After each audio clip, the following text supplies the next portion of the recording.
E aí, gente, tudo bem com vocês? Espero que sim. Espero que vocês estejam ficando em casa, lavando as mãozinhas, não furando a quarentena, ok?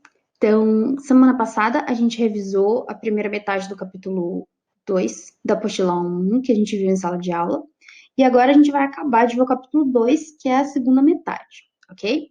Antes de começar, uns recadinhos para vocês. Primeiro recado. Esse slide que eu vou usar aqui, eu coloquei em formato de PDF anexado a essa postagem, de onde vocês abriram o vídeo, ok?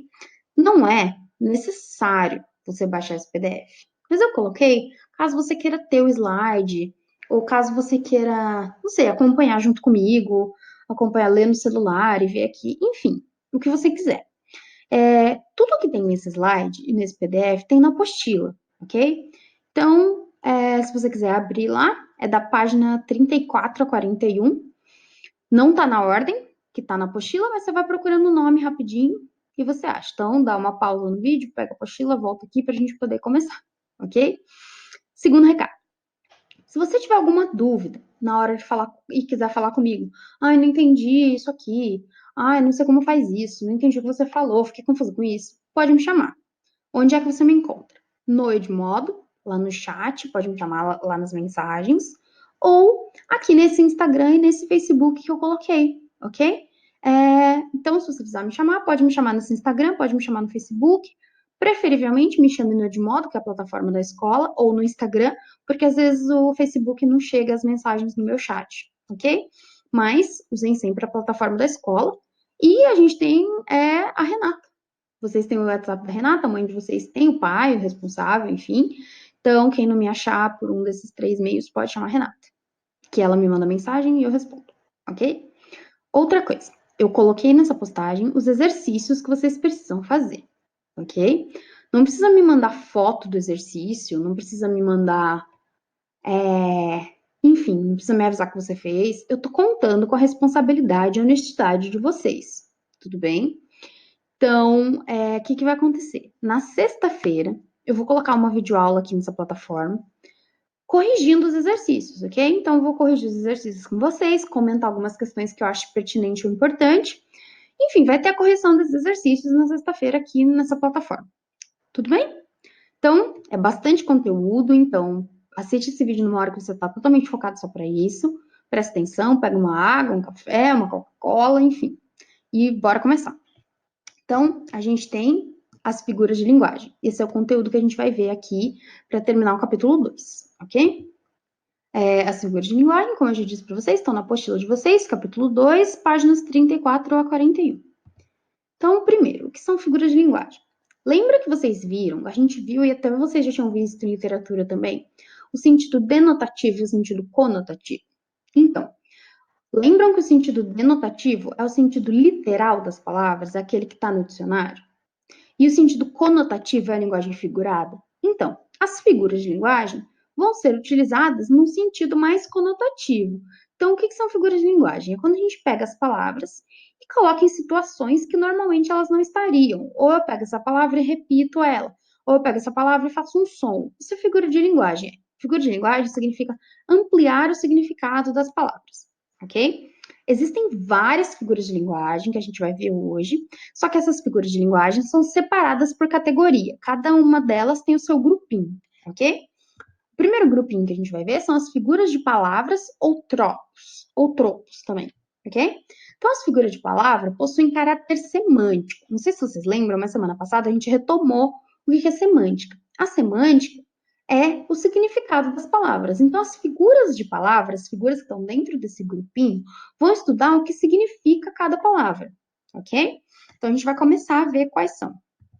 A primeira figura de linguagem, dentro desse grupinho da figura de palavras, é a metáfora. O que é metáfora? A gente vai utilizar a metáfora quando a gente quiser dar uma característica para alguém. Por exemplo, ali no primeiro exemplo, meu pensamento é um rio subterrâneo.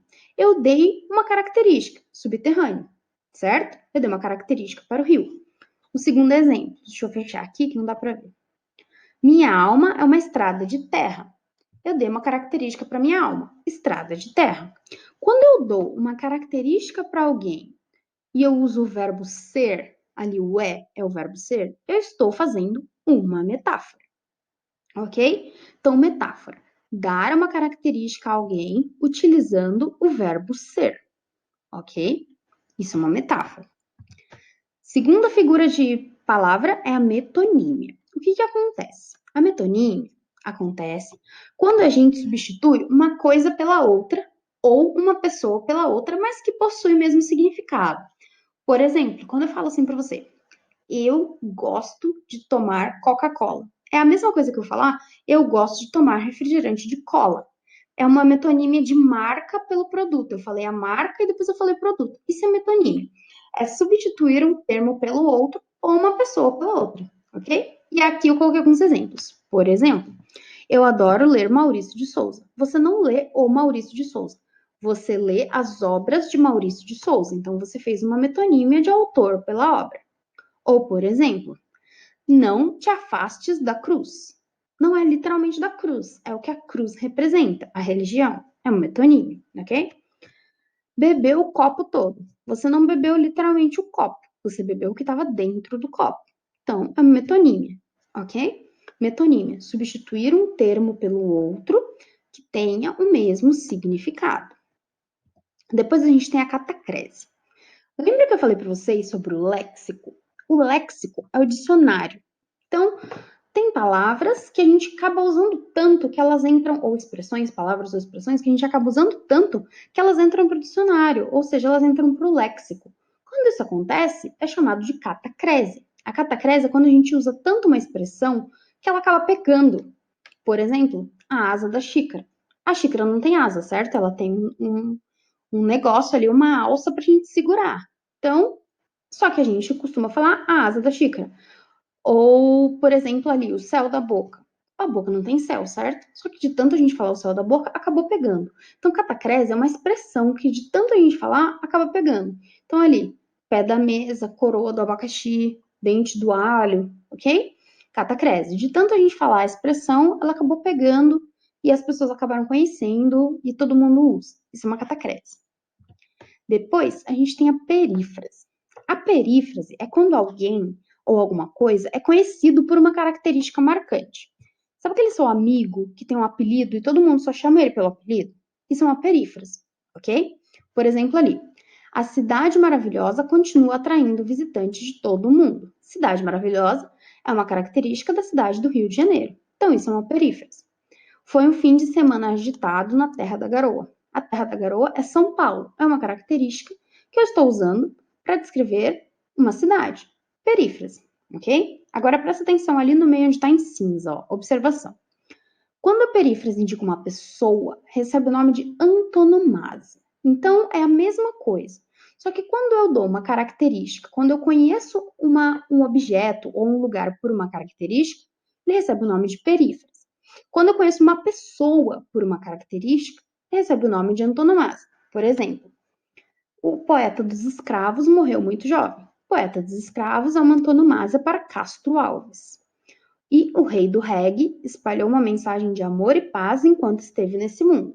O rei do reggae é Bob Marley, ok? Então, perífrase ou antonomasia é quando alguém, algo ou um lugar é conhecido por uma característica marcante da pessoa, desse lugar ou desse objeto, ok? Aí a gente vai para a sinestesia. A sinestesia é a figura de linguagem que diz respeito aos 5 sentidos: o olfato, o paladar, a audição, o tato e a visão, ok? Os 5 sentidos. Então, a sinestesia vai acontecer toda vez que tiver alguma referência de algum desses 5 sentidos dentro do texto. Então, ali no primeiro exemplo, um grito áspero revelava tudo o que sentia. Então, grito é auditivo e áspero é tato. No silêncio negro de seu quarto, aguardava os acontecimentos. Silêncio auditivo e negro a visão. Ela sentiu o sabor frio da derrota. Sentir é tato e sabor é paladar, ok? Então, toda vez que tiver algo falando sobre sentir, ouvir, ver, tocar, isso é uma sinestesia, ok? Depois, a gente vai para o próximo grupo. Então, todas aquelas figuras de linguagem fazem parte do grupo de figuras de palavras ou tropos, ok? Agora, a gente vai para as figuras de pensamento. Então, as figuras de pensamento vão ser utilizadas para que tudo aquilo que a gente pensa e analisa, ok? A primeira delas é a antítese. Como se dá a antítese? Como funciona? A antítese é quando eu tenho duas palavras contrárias na mesma frase. Vocês lembram que semana passada a gente viu sinonímia e antonímia? Lembra que antônimos são palavras opostas, por exemplo, quente e frio, alto e baixo, magro e gordo? Então, isso é antítese. Toda vez que eu tiver antônimos dentro da frase, eu tenho uma antítese. Por exemplo, o mito é o nada, que é tudo. Eu tenho a palavra nada e a palavra tudo. É uma antítese. Palavras contrárias, ok? O corpo é grande e a alma é pequena. Grande e pequena. Palavras contrárias. Quando um muro separa, uma ponte une. Separar e unir. Palavras contrárias. Desceu aos pântanos com os tapires, subiu aos Andes com os condores. Subir e descer. Felicidade e tristeza tomaram conta de sua alma. Felicidade e tristeza, ok? Duas palavras contrárias. Depois da antítese, a gente tem o paradoxo. E é aí que a gente precisa prestar atenção. Olha lá, tá escrito assim: esta figura de linguagem se refere a algo contrário do que se pensa, fugindo do senso comum e até mesmo refletindo a falta de nexo. O paradoxo também dá a ideia de contrariedade. Só que a antítese, eu tenho duas palavras contrárias, mas que juntas fazem sentido. E no paradoxo, eu tenho duas ideias contrárias que não fazem sentido. Elas não podem acontecer juntas. Por exemplo, ali, na reunião, o funcionário afirmou que o operário, quanto mais trabalha, mais tem dificuldades econômicas.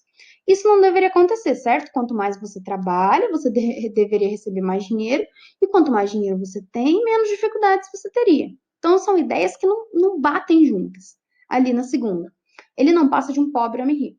Como é que ele é pobre e rico ao mesmo tempo? É um paradoxo, são ideias contrárias. Quanto mais água você beber, mais sede terá. Ali, ó, de novo, não faz sentido junto. Ideias contrárias.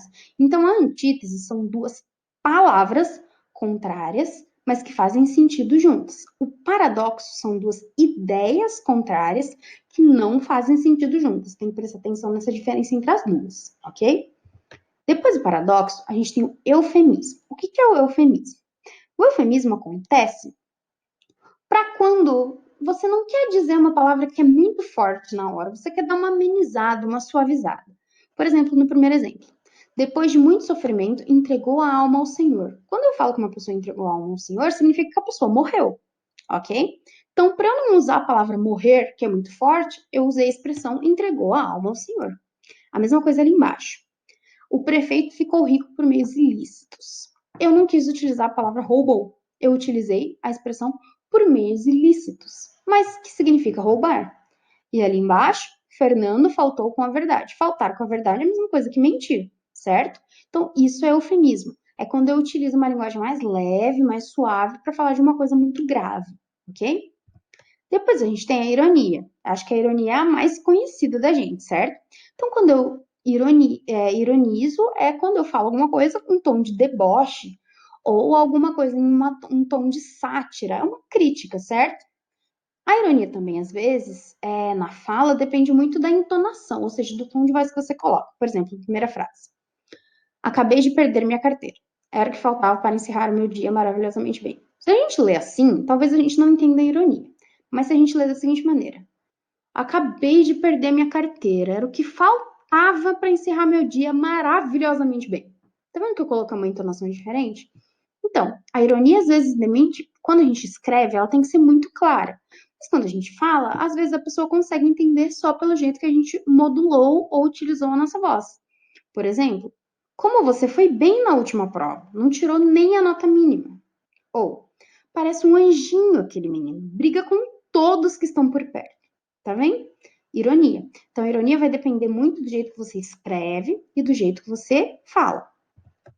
Depois, a gente tem hipérbole. O que é hipérbole? A hipérbole é a figura de linguagem referente ao exagero. Sabe quando a gente exagera? Por exemplo, você gosta muito do crush. E aí você chega no crush e fala: Não, não me deixa, fica comigo, eu morreria por você. Isso é uma hipérbole. Você não morreria pela pessoa. Pelo menos eu espero que não. Mas isso é uma hipérbole, ok? É quando você exagera. Pode ser um exagero muito grande ou pode ser um exagero pequenininho. Mas é uma hipérbole. Por exemplo, estou morrendo de sede. Você não está literalmente morrendo de sede. Faria isso milhões de vezes se fosse preciso. Você não faria isso literalmente milhões de vezes.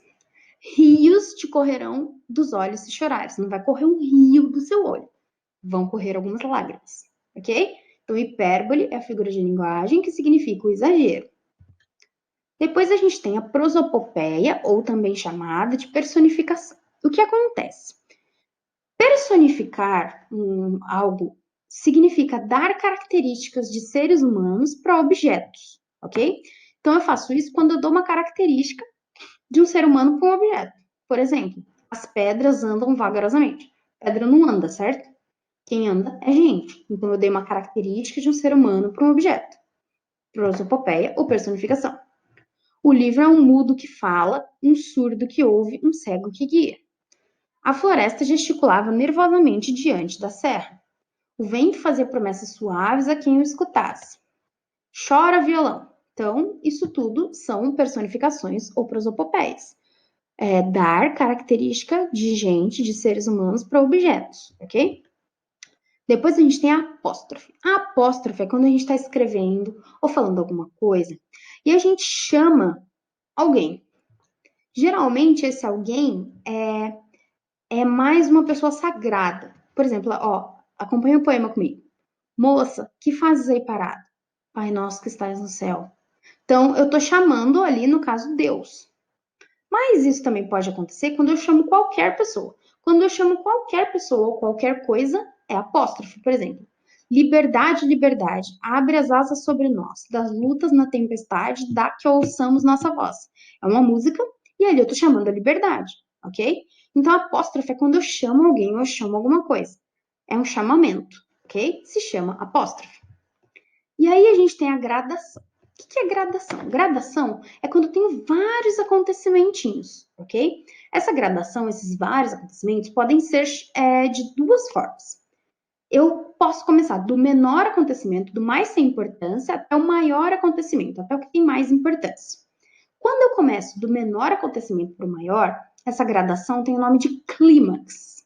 E quando eu começo ao contrário, do maior acontecimento para o menor, ela é chamada de anticlímax, ok? Então, gradação é quando eu explico vários acontecimentos. Quando é do menos importante para o mais importante, se chama clímax. E quando é do mais importante para o menos importante, se chama anticlímax, ok? Por exemplo, havia o céu, havia a terra, muita gente e mais Joana com seus olhos claros e brincalhões. Então, nesse caso, é um anticlímax, porque o céu é uma coisa mais importante, certo? Depois do céu vem a terra, depois da Terra vem todas as pessoas e depois de todas as pessoas vem Joana, ok? Isso é uma gradação. Depois, a gente tem o próximo grupo, se chama as figuras de construção. As figuras de construção vão analisar a sintaxe. Na língua portuguesa, a sintaxe faz referência às palavras, então as figuras de construção vão analisar tudo que a gente escreve, de que jeito a gente escreve, por que a gente colocou aquilo ali, e aí a figura vai analisar o efeito dessa escrita, ok? Primeiro, a gente tem a elipse. O que acontece? A elipse está sempre presente nos verbos. Vocês lembram que é um sujeito oculto? Sujeito oculto é quando o sujeito está no verbo e a gente não põe. Por exemplo, quando eu falo assim, comemos uma pizza. Isso é um sujeito oculto. Por quê? Quem comemos? Nós comemos, mas eu não usei o nós. O nós está ali oculto, está guardadinho ali no comemos. Isso se chama elipse, ok?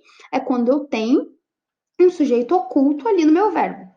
Então, ou quando eu não quis falar a palavra, mas a palavra está ali subentendida. Por exemplo, primeiro exemplo, a cada um o que é seu. Eu cortei essa frase, mas ela inteira seria: deve-se dar a cada um o que é seu. Ou, por exemplo, tenho duas filhas, um filho e amo todos da mesma maneira. Então, ali nesse caso, o tenho e o amo tem o sujeito oculto do eu, ok? Por exemplo, Regina estava atrasada, preferiu ir direto para o trabalho. Ali eu suprimi, eu não coloquei o pronome ela, mas eu sei que ele está ali, ele estaria ali no Regina estava atrasada, vírgula. Ela preferiu ir direto ao trabalho. Isso é uma elipse, ok? E o último exemplo. As rosas florescem em maio, as margaridas em agosto. Eu suprimi ali, fiz uma elipse do verbo florescer, ok?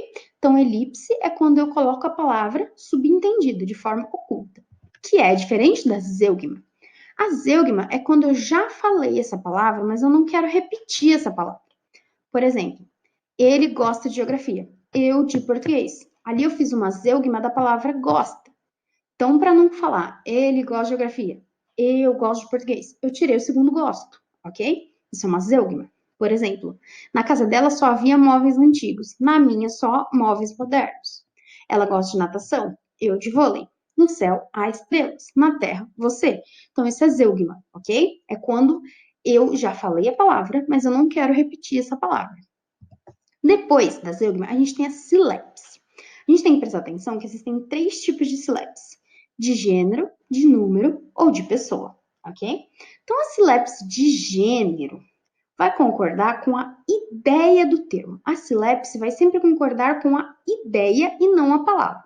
Por exemplo, ali, ó, acompanha comigo. Silepse de gênero. Os gêneros são masculino e feminino. Ocorre a silepse de gênero quando a concordância se faz com a ideia que o termo comporta. Por exemplo, a bonita Porto Velho sofreu mais uma vez com calor intenso. Por que eu falei a bonita Porto Velho e não o bonito Porto Velho? Porque Porto Velho é o nome de uma cidade. A ideia que está escondida ali é cidade. Então, ao invés de colocar o bonito, eu coloquei a bonita. Porque eu estou concordando com a ideia de cidade. E isso é uma silepse de gênero. Ou, por exemplo, ali no segundo exemplo, Vossa Excelência está preocupado. Por que eu falei Vossa Excelência está preocupado e não preocupada? Porque Vossa Excelência, provavelmente, é um homem. Então, silepse de gênero, quando eu concordo com a ideia que está por trás da palavra e não com a palavra em si. A segunda silepse é a silepse de número. Os números são singular ou plural. Então, de novo, a silepse de número acontece quando eu não concordo com a palavra, e sim com a ideia. Por exemplo, a procissão saiu. Andaram por todas as ruas da cidade de Salvador. Por que coloca andaram? Ah, Laís, não seria a procissão andou? Não, seria a procissão andaram, porque procissão dá a ideia de um grupo de pessoas. Eu estou concordando com a ideia. Por exemplo, como vai a turma? Estão bem? Eu uso estão e não está, porque turma é um grupo de pessoas. O povo corria por todos os lados e gritava muito. Eu uso gritavam e não gritava, porque povo é um grupo de pessoas, ok? Então, o terceiro e último é a silepse de pessoa. Lembrando que as pessoas gramaticais são eu, tu, ele, nós, vós, eles. E a gente separa em primeira, segunda e terceira pessoa do singular e primeira, terceira, segunda pessoa do primeira, segunda e terceira pessoa do plural, ok? Então, a silepse de pessoa vai concordar com a ideia e não com a palavra. Por exemplo, deixa eu baixar aqui. O que não compreendo é como os brasileiros persistamos em aceitar essa situação. Tá vendo que ali o persistamos é nós? Então, eu coloquei o verbo em nós, porque eu usei a palavra brasileiros, mas eu vou me incluir, porque eu sou brasileira. A mesma coisa na segunda frase. Os agricultores temos orgulho de nosso trabalho. Mesma coisa ali. Eu coloquei agricultores temos, porque eu também sou agricultor nesse caso. A mesma coisa com a última frase. Dizem que os cariocas somos poucos dados aos jardins públicos. A mesma coisa. Eu sou carioca, eu me coloquei ali no meio da frase. Eu sei que parece feio e parece meio esquisito, meio estranho, mas é assim mesmo que a gente usa, ok? Então, silepse de gênero, de número, de pessoa. Depois, a gente vai ter o polissíndeto e o assíndeto. O que é isso? É a figura de linguagem que está diretamente o polissíndeto. Vamos começar pelo polissíndeto. A figura de linguagem está diretamente ligada à repetição de conectivos. O que são conectivos? Conectivos são aquelas palavrinhas que a gente coloca no meio. Quando eu tenho um período composto, ou seja, quando eu tenho uma frase com 2 verbos, eu preciso ligar, certo? Esses 2 verbos. Cada verbo vai dar uma ideia. Então, eu preciso ligar essas 2 ideias. Eu ligo essas 2 ideias com um conectivo no meio. Esse conectivo se chama conjunção. Então, toda vez que eu tenho um polissíndeto, é quando eu repito muito esse conectivo. Por exemplo, ali, ó. Deus criou o sol e a lua e as estrelas e fez o homem. Ele deu inteligência e fez o chefe da natureza. Eu repeti o e 5 vezes, tá vendo? Então, aquilo ali é um polissíndeto. Já o assíndeto é caracterizado quando eu não uso a conjunção. Então, o polissíndeto é quando eu repito essa conjunção várias e várias vezes. O assíndeto é quando eu não uso essa conjunção. Por exemplo, vim, vem e venci. Ali, na real, eu teria que falar vim, e vi e venci, certo? Só que eu não quis fazer isso para não ficar repetitivo. Então, eu coloquei uma vírgula. Então, o polissíndeto é quando a gente repete muitas conjunções e assíndeto é quando eu não uso as conjunções, é a falta delas, ok?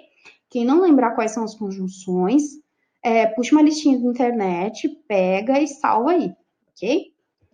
Depois a gente vai ter o pleonasmo. O pleonasmo é uma figura de linguagem muito conhecida pela gente. O pleonasmo é redundância, é quando eu repito aquela coisa sem necessidade. Só que é diferente, não é uma palavra só, é uma ideia. Quando eu repito aquela ideia. Sabe aquela coisa de sair para fora, subir para cima, entrar para dentro? Sabe? Isso é um pleonasmo. Então ali a gente tem, por exemplo, o problema da violência é necessário resolvê-lo logo. Tá vendo que aquele lo faz referência ao problema? Eu já usei problema ali e eu usei lo de novo. Então, isso é um pleonasmo. Por exemplo, aos funcionários não lhes interessam tais medidas. O lhes vai fazer referência a funcionários. Eu repeti de novo. Toda vez que eu repito uma ideia, não palavra, uma ideia, desnecessariamente, isso é chamado de pleonasmo, ok? Depois eu tenho a anáfora, ok? A anáfora é quando eu repito uma frase várias vezes. E aí eu crio essa repetição dessa palavra ou dessa frase várias vezes. A anáfora também é uma palavra que vai fazer referência a algo que já estava escrito. Por exemplo, ali, encontrei um amigo ontem. Ele disse-me que te conhecia. Tá vendo que o ele tá grifado? O ele vai fazer referência a amigo, certo? Então isso é uma anáfora. Anáfora, quando eu faço referência, quando eu tenho uma palavra, que vai fazer referência a algo que já foi dito, ok? E ali embaixo tem um outro poema de exemplo, tudo bem? Isso é anáfora. Já quando a gente tem o anacoluto, é quando eu tô falando alguma coisa, eu paro essa coisa no meio e vou para outra ideia. E aí dá a impressão que esse termo tá meio errado dentro da frase ou que ele tá desligado de sentido das outras palavras. Por exemplo, ali, esses alunos da escola não se pode duvidar deles. Tá vendo que ficou meio esquisito? Então, por exemplo, nessa frase em específico, esses alunos da escola deveria exercer a função de sujeito, deveria estar lá no começo, ok? Da ideia, mas ele não é. Aí ali embaixo eu grifei uma coisa muito importante, ó. Anacoluto também é chamado de frase quebrada, pois corresponde a uma interrupção na sequência lógica de pensamento, ok? Então, anacoluto é quando eu quebro a frase no meio para colocar um termo. E muitas vezes esse termo não fica 100% ligado. Por exemplo, o Alexandre, as coisas não lhe estão indo muito bem, ok? Ou a velha hipocrisia, recordo-me dela com vergonha. Tá vendo que geralmente a gente usa uma vírgula? Geralmente quando a gente pega uma expressão, põe uma vírgula e quebra ela, ali eu tô dando a ideia de anacoluto, ok? Depois, a gente tem o hipérbato, ou também chamado de inversão. O que é inversão? É quando eu não tenho a frase na voz direta. Vocês lembram que, na língua portuguesa, a voz direta das frases seria sujeito mais verbo mais complemento, certo? O hipérbato ou inversão é quando eu tenho o contrário, quando eu tenho objeto, verbo e sujeito. Por exemplo, são como cristais as palavras. O certo, né, o correto seria as palavras são como cristais. Dos meus problemas, cuido eu. A frase na voz ativa seria: eu cuido dos meus problemas, ok? Então, isso é um hipérbato ou uma inversão. É quando a frase não está na ordem sujeito, verbo e complemento. E, por último, a gente tem as figuras fonéticas. Então, as figuras fonéticas vai trabalhar e vai se tratar do som, ok? Então, a gente vai usá-las especificamente para fala. Então, a gente começa com a literação ou assonância. Então, a aliteração é quando a gente repete muitas vezes a mesma consoante, ok? Por exemplo, ali, ó, tem o rato roeu a roupa do rei de Roma. A gente tem várias vezes a repetição da consoante R. Quando a gente tem várias vezes a repetição de uma consoante, se chama aliteração, ok?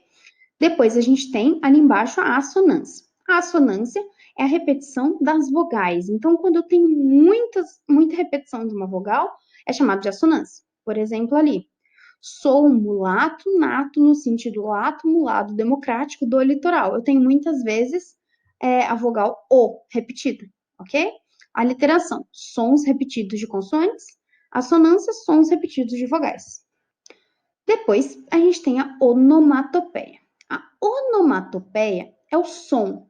Sabe quando a gente bate na porta e aí, quando a gente vai escrever um texto, a gente escreve toque-toque? Ou quando a gente fala que o cachorro latiu e aí a gente escreve au au. Isso é onomatopeia. É quando eu escrevo o som das coisas. Então, por exemplo, ali, os sinos faziam blém, blém, blém. É o som do sino. Miau, miau. Som emitido pelo gato. Tic-tac, tic-tac, tic-tac. Fazia o relógio. Cocorocó. Faz o galo às 6 da manhã. Ok? Então, onomatopeia é quando eu escrevo o som das coisas. E aí a gente tem a parodomásia. A parodomásia é quando tem palavras que têm praticamente o mesmo som, só que tem um significado diferente. Por exemplo, ali no primeiro. Levou o seu retrato, seu trapos, teu prato. Tá vendo que ele tem mais ou menos o mesmo som ali, daquele R junto com uma consoante? Isso é uma parodomásia. Só que essas palavras significam extremamente outras coisas, ok? Ou, por exemplo, aqui, o que não pôde Marte, pôde a morte. Tá vendo que é basicamente o mesmo som?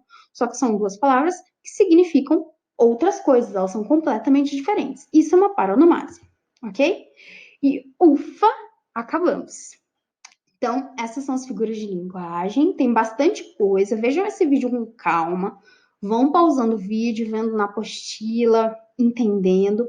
Façam os exercícios, corrijam os exercícios na sexta-feira. Se alguém tiver alguma dúvida, é só me chamar, ok? Então, a gente vai se ver de novo na sexta-feira. Beijos e até mais!